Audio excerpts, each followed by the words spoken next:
Hello, I'm AbYX and welcome back to the video. So as you all probably know by now, I don't usually cover Minecraft Bedrock betas because I prefer to wait till they're fully released so everyone can experience them, and you know that they change a little bit between the beta and the full release, but something huge happened in this one, and that huge thing is the fact that old worlds are now able to transfer, at least in most people's cases. Again, I haven't found anyone who doesn't have a world that transfers as of beta 1.2.13.5. It's a long name, but basically it's a beta and it includes a properly functioning world transfer, and every single world I've thrown in it does transfer, including my creative world, and that is a really big deal because this world has been one of the holdouts that always crashed at like 20% into the transfer, but now it's working, and I wanted to just give you a full tour of my world. Now it's in Bedrock because a few things have changed, and I figured we'd go through them one by one and kind of get a feel for it. So hopefully you do enjoy this video, like if you do like it because it helps out the channel, and let's know you do like seeing my creative world in Bedrock. I have so many memories from this world. I recorded like 1,000+ videos in this single world alone, and it's just got so many, you know, builds, so many memories, so many like, again, video things in there that I just figured it would be worth going through, and maybe you'd enjoy this as much as I do. So let's start by mentioning the fact that yes,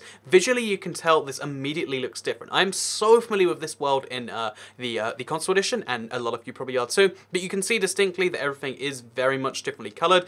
Same game, same platform, same device, same screen, same capture card. The only thing that's changed is the game, and it really shows off, in my opinion, some of the biggest things about how even without, you know, physical color changes, like the grass isn't too different. You know, like every block does have different vibrancy to it. Like orange is much brighter on this version, for instance. You know, like the greens are much, everything has a very distinct feel to it, so that some things stand out more than others, and obviously also the water and the lava have changed as well, so a few things look distinctly different there. But besides that, everything looks exactly how it did in terms of the blocks are all in the right places, and there's no huge visual glitches. I was expecting, because it transferred now after all the time of not transferring, that maybe they just have like a lower tolerance for it, but no, it seems like everything that should transfer did transfer in its entirety. So if we just pick some random chest in the middle of the world, even though I'm not sure what everything had, I know every chest did have something in it with very few exceptions, so that means we just go to a random chest over here next to a dispenser. As you can see, oh, that's a new chest opening animation. Look at that. Oh, but that's also in this update, by the way, but I didn't realize it applied to chests. But as you can see, there is you know, some wheat in this chest, which means even the very specific stuff from like what's in a chest, what's in a dropper, what's in all these things have changed as well. And yeah, that's a very interesting thing. The villagers, which I had a lot of, they were all named. They had you know, they were all locked in places, should have the same trades as before. I know I had a lot of enchanted book trades. We're gonna check those out as well just to get a proper feel for this. As you can see, librarian trades all the things. You can't see them all at once now, which is a bit of a shame. But yeah, as you can see, there is in fact librarians, and they do have the same enchantments on them, which is, again, it's interesting to say the least. So everything functions, even the minute details have transferred exactly the same. But again, the things that I find interesting and that I want to check out are some of my favorite old video things, get a bit of nostalgia in here, and then see how things I formerly looked at will look now. So yeah, there's a few things that you'll probably distinctly remember if you like this world as much as I do, and I feel like one of the biggest ones is this spawn area, you know, with Black One-Legged Steve. I started, like, again, a bunch of videos here. At some point I just stopped, but this was like how I started a billion videos, like, oh, I'm here next to this Black One-Legged Steve, and yeah, it's kind of cool to see him in this one, especially because, again, you can, just this one view alone really gives you a feel of, like, it's the same world, but then there's something always indescribably different. And again, the easiest way I can pin it down is, like, the colors are more saturated, more pleasing, but yeah, things are definitely different there. And then also, if we look at a few other things that people love the Twin Towers, and again, they look just as good here. I built, like, a few equivalents of things. And then the final thing, the thing people love the most, at least that I love the most, the Llama-Salot, the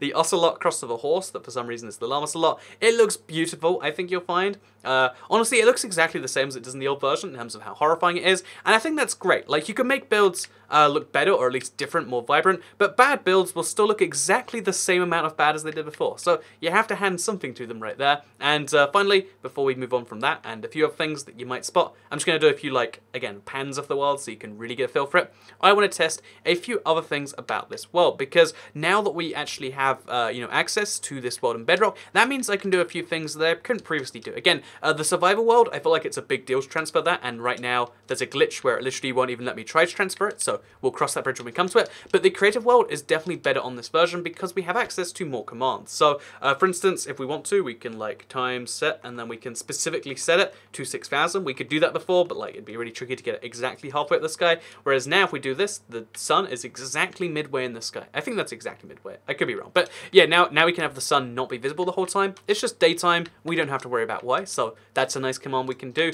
We can do a few other things if we want to. So we can show coordinates on screen the whole time, rather than just those things. So again, whether we want this or not is kind of debatable, I guess.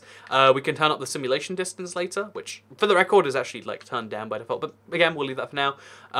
We're gonna just see a few other things in here. So now we've got coordinates on the screen at all times. Again, that's one of the benefits of this version. I personally don't need it, don't want it, but the fact that we can do that, that's kind of nice, right? And yeah, there's a lot of changes I can now make on this version, which is kind of exciting. So the big question I feel like people are going to ask now, so 1.13 beta's out, 1.2.13 beta's out, and you'll be able to try it yourself as soon as it's releasing. There's a few other big things it's done, like new block IDs, but the big question people have about this beta and about this world, I'm sure, is Toycat, are you going to start transferring your worlds onto this version? And that's a big question I don't know how to answer. I feel like a lot of them will do, because there are some videos that just make more sense on Bedrock, and especially given that Bedrock is where more and more people are shifting over time. To me, it just makes sense, like, well, I mean, if that makes sense, they'll have this here. I think for a while I'll have 2 copies of the world, but I think this is the new primary copy for the biggest reason being the fact that I can now use this world anywhere I like to. If you use realms, I can, or like I have to buy a second realm or something, but I can now you know, transfer this world and put it onto a different platform if I want to, and that's a really big deal, because that means I can now have this same world not only on my Xbox One like it is previously, I can use it on PC if I want to have higher render distance. I can use it on these other platforms.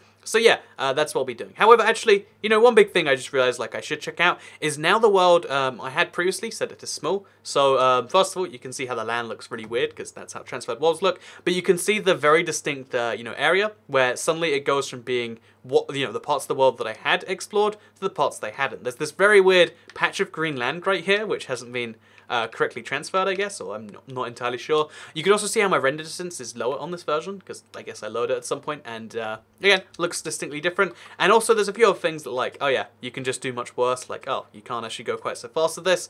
So yeah, there's going to be a few differences, and although most of them won't come up all the time, it is worth mentioning if you're also considering transferring, because again, I'm going to have 2 versions for a while. It takes you a lot longer to you know, get around the world and stuff, and also you can't have limited size worlds on this version. If you have a super flat world, it just tries to seamlessly go from new to old. So you can see again, there's just, for some reason it's doing it in a really weird way where like some bits have got different colored grass, so whether that's a glitch or not, I guess we'd have to debate. I would say maybe it is, but yeah, if you look around the world, it's very, very weird at the edges now in a way that, also look how slow I'm going, like am I going at really any speed at all here?